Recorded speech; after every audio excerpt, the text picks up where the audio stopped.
When anyone thinks about the NU tier, one of the Pokemon that's going to immediately come to mind, historically, is Garbodor.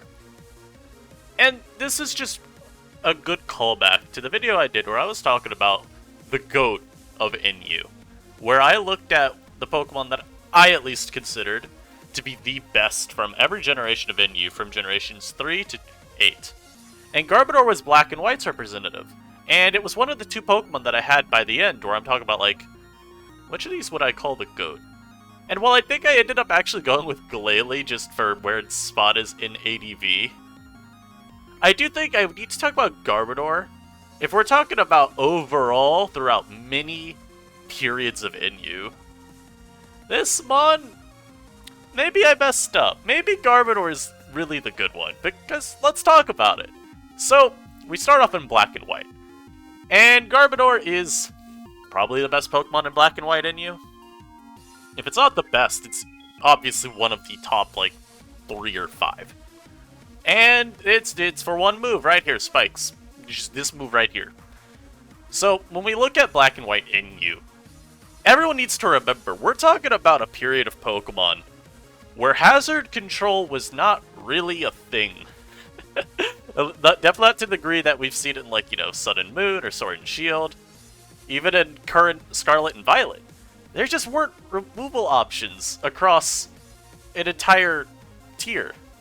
You're not looking at a whole bunch of different Pokemon where you're like, okay, I got my Defog Altaria here, my Defog Bravia here, my Defog Zard here, my Defog Drift. Like, no, these Pokemon don't have these moves. And if they have these moves, guess what? It's pre-buff Defog. You don't have, like, a plethora of Rapid Spitters to reference either. And so, when Garbodor set its spikes, they were staying up. Let's look at what's actually removal. Armaldo? Yeah, that's Armaldo. Yeah, I'm really excited to use Armaldo, guys. Let's keep going. Come on, guys. Oh, where is it? Oh, there's nothing else still? There's still nothing. Oh, don't worry. We finally got to one Wartortle. Yeah.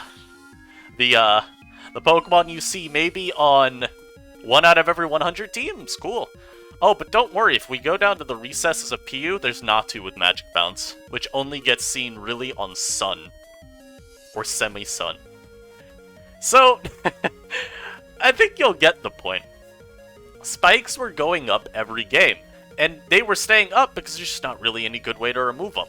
You know, you got a Spinner? Okay, congratulations, you're running a bad Pokemon. And I might even still have, you know, like a Golurk to pivot on your spin.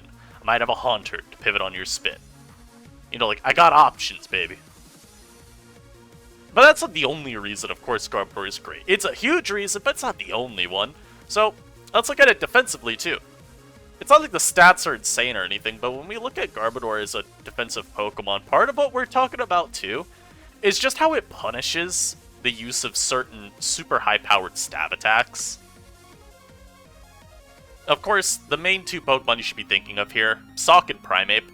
These guys can't really spam CC when Garbodor is around. Although their choice band sets do a ton to Garb, like even still, like we're talking like you throw in hazards, they might still just be 3-hit KOing you if we don't factor in Pain Split recovery.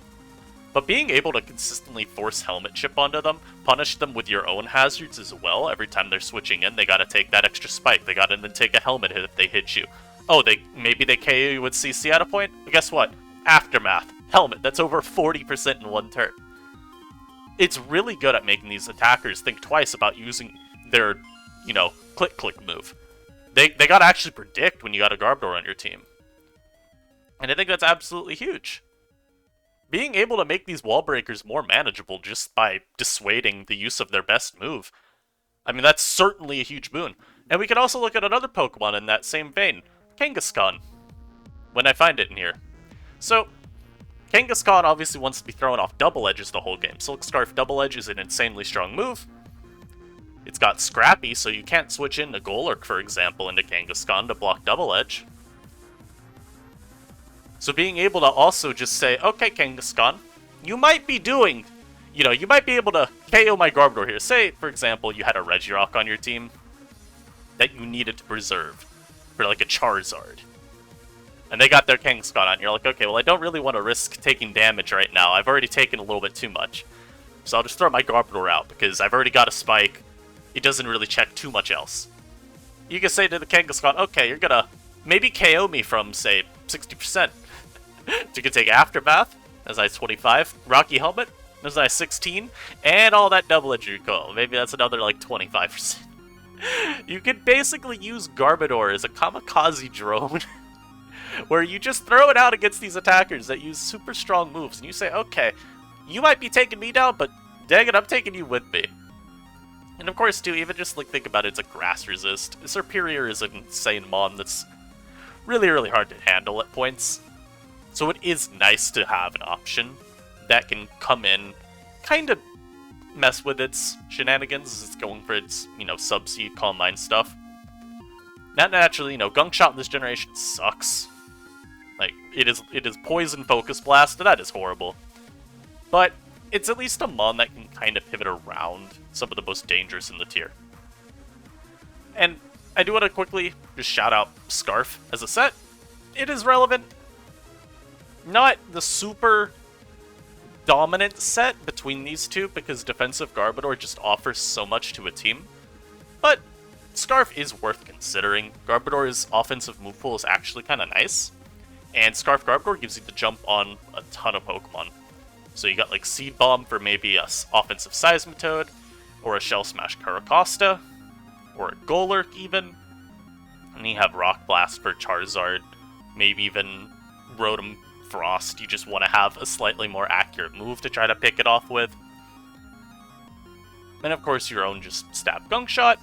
Good at revenge killings, maybe something like a Serperior, maybe like a Samurott even, if you need a little bit more damage than Seed Bomb, or if you're even scared of it being Rindoberry. It can still help out that way, and of course you retain Spikes, because Spikes is just really, really, really good. And fitting another Spiker alongside Garbodor is kind of not happening. And of course shoutouts Explosion, last slot. You can always have this. Fast Boom is a very standard good option. And so hey, you want to have that? You can have it. Now we're going to talk about ORAS now. Bear in mind, this is not one of the generations of NU that I'm super familiar with, so this might be a little bit shorter.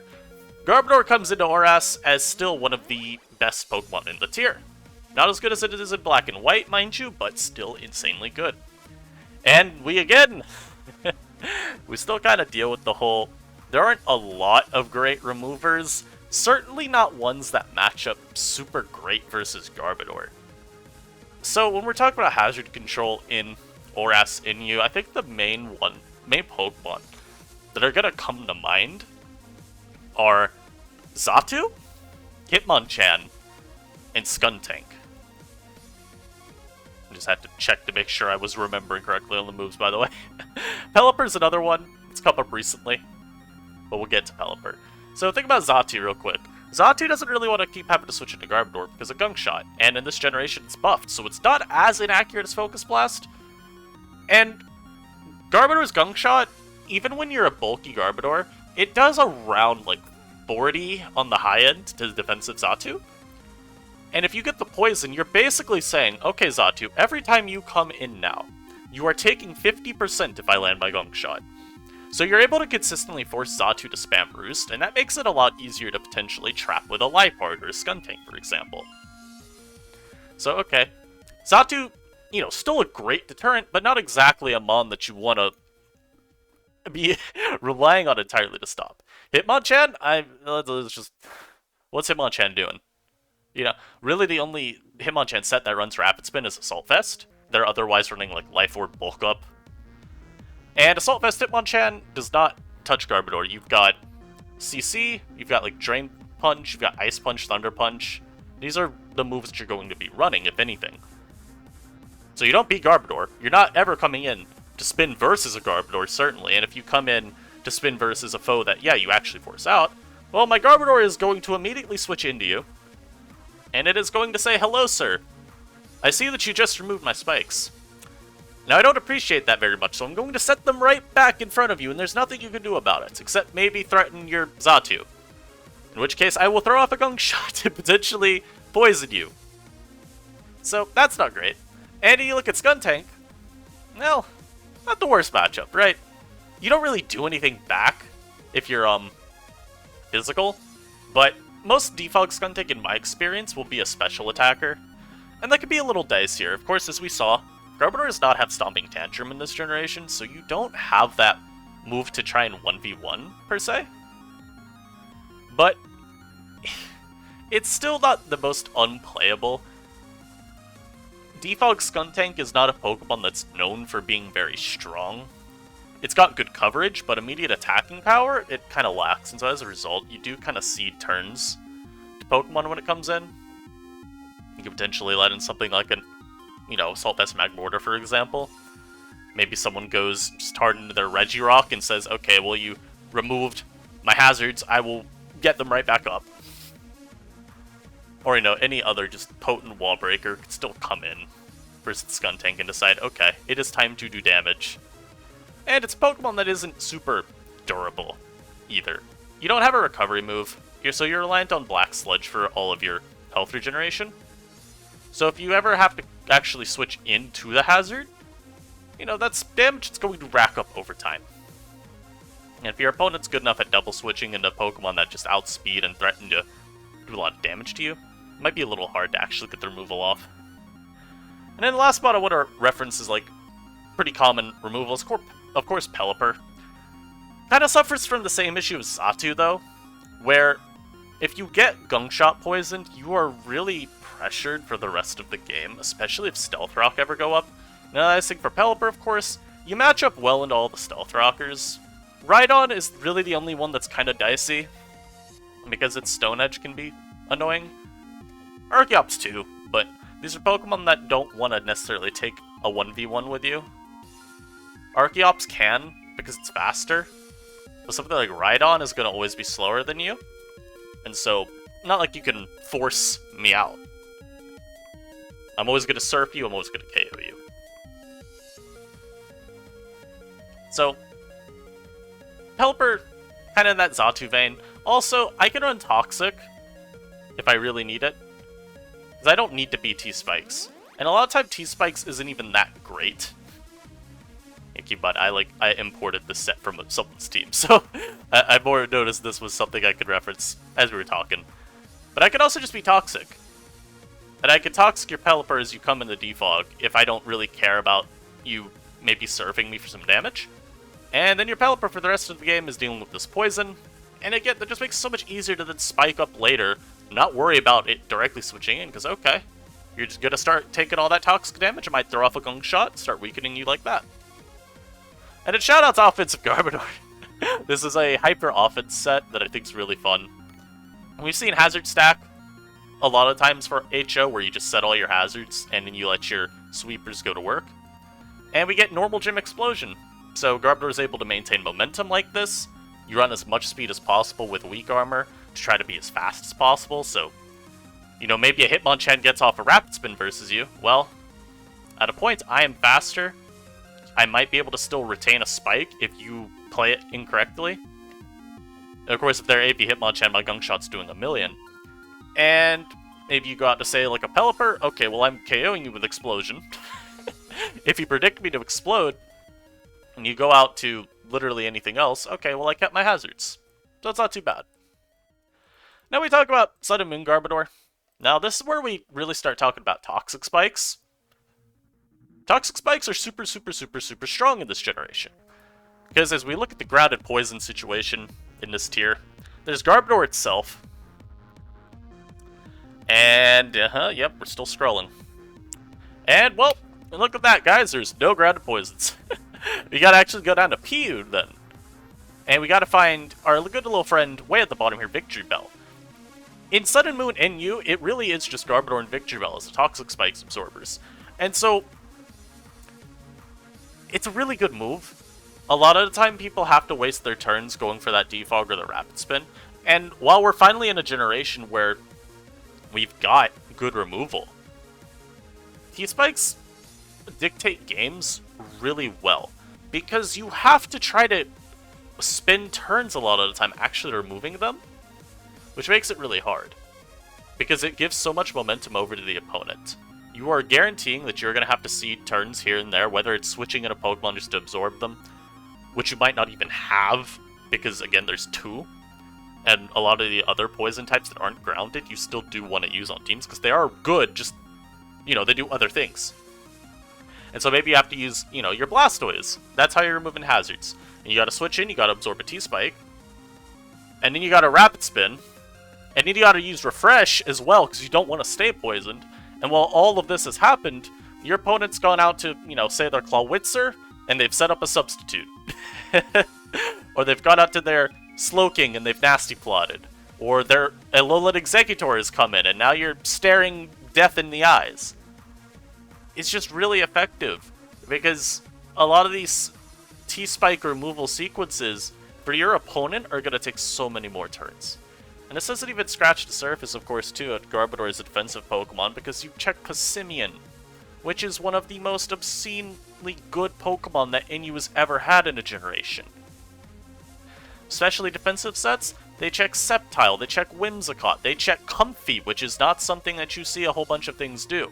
You're faster than a Alolan Executor. If you run this much speed, you'll always be faster than it.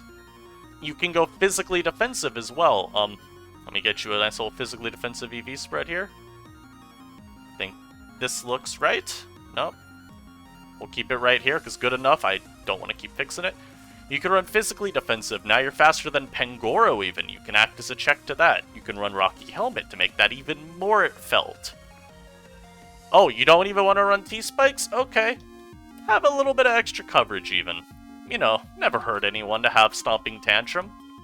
It doesn't really do a whole lot of damage to something like a Steelix, but it helps get you a little bit extra chip damage versus that. Chip damage versus a Silvally Steel if it's trying to come in and remove your hazards. There's still merit to it. Oh, you're a little weak to Scrafty? No need to fear, I've got Haze.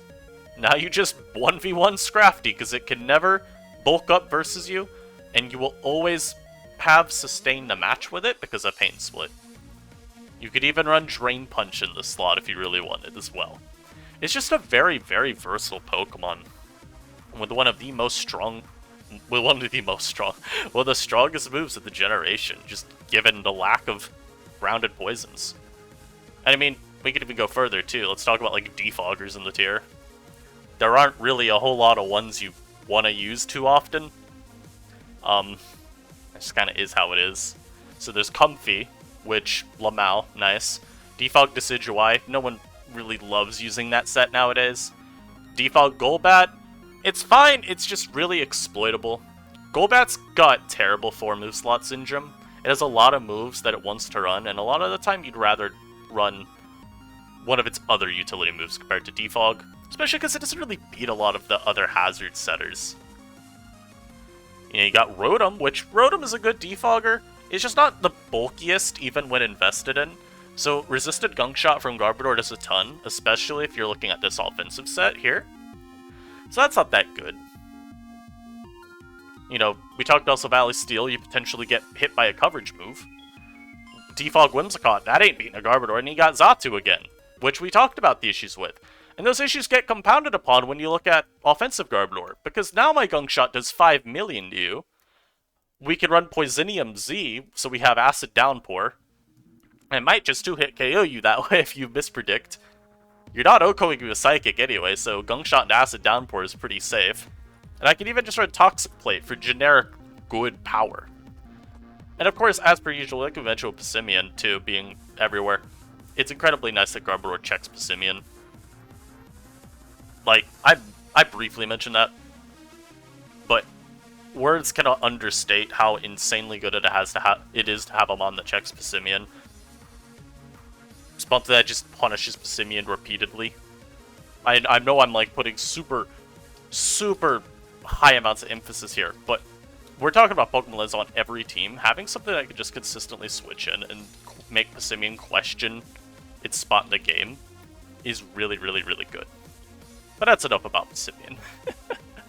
And then we can go back to last generation. And I mean, this honestly, if we were to say a point where Garbodor finally fell off, I guess it would be Generation 8. Because Garbodor is still a solid Pokemon in this gen. It's just not at the same spot. Some of it's in use power level being a little bit higher. I think Garbodor's reasonably average stats start not cutting it by this point. Now, don't get me wrong. This is still a really good Pokemon. It's the best spiker, and it's not close. That is a, big benefit to it. You still have a Pokemon as well here that you're talking about checking a lot of fighting types. Now, a lot of them are banned nowadays. But you still check Passimian, you still check Toxicroak as well, especially if you're on Stomping Tantrum. That is a notably good thing. It's just, I feel like nowadays Garbodor wants a lot of moves in one moveset, and it's hard to fit them all. Because it's like, you want Tantrum, because this way you actually 1v1 a Toxicroak with some amount of consistency. You want Haze, because like we talked about with last generation with Sun and Moon, Haze helps against the Scrafty matchup. You want maybe Drain Punch for a little extra recovery. You want maybe T-Spikes. You want Toxic even, just so you can like cripple the poisons and the rock types. There's just a lot more moves now, and you're still playing the Xatu game, of course. Xatu is still running around, making everyone debate, okay, do I go for my hazard here? Or do I have to wait, because Xatu might come out and punish me? It's just, it's a lot harder to get mileage out of Garbodor this gen. And also, I mean, Vileplume kind of just sits on it. So what will happen is a Vileplume will switch into you, and if you do not switch out immediately, you are getting trapped, you are getting leech seeded, and you might not lose the 1v1 because of Pain Split, but you are going to regret your life choices. I promise you that. Like I said, it's still nice defensively. You check the fighting types. You could potentially, if you have Haze, you can even bother some of these bulkier setup sweepers like Scrafty, Snorlax, Escavalier. It's not a bad Pokemon at all. It's just no longer running the tier. It's no longer forcing the tier in a way to centralize around its presence. Like we said, Black and White, spikes are insane. Sun and Moon, toxic spikes are insane. It doesn't have that same influence anymore by the time we get to Generation 8. But definitely still a good Pokemon. Defining what it means to be a spiker at the very least is still nice. It's just no longer looking at the meta from this very high up throne. You know, talking about Garbodor is the Mon. We don't really have to do that anymore. Because it just isn't that. All of that to say, yeah, Garbodor is just not king by Generation 8. I think it's gonna be it though for this video, guys. Garbodor, definitely a Pokemon that you always have to think about when we talk about NU. Because it's just been so good in so many generations. And we talk about from Generation 5's start to Generation 8's end. That's what, like 10 years? More than 10 years? We're talking about a Pokemon that for a decade has been relevant in NU. And at most of the points, been super duper relevant. Which is kind of insane to see. You usually don't have Pokemon that just withstand the test of time to this degree in a lower tier. But I hope y'all enjoyed this. Of course, if you did, make sure to leave a like. Subscribe if you aren't already subscribed. Stay safe, stay healthy. I'll catch you next time. Peace.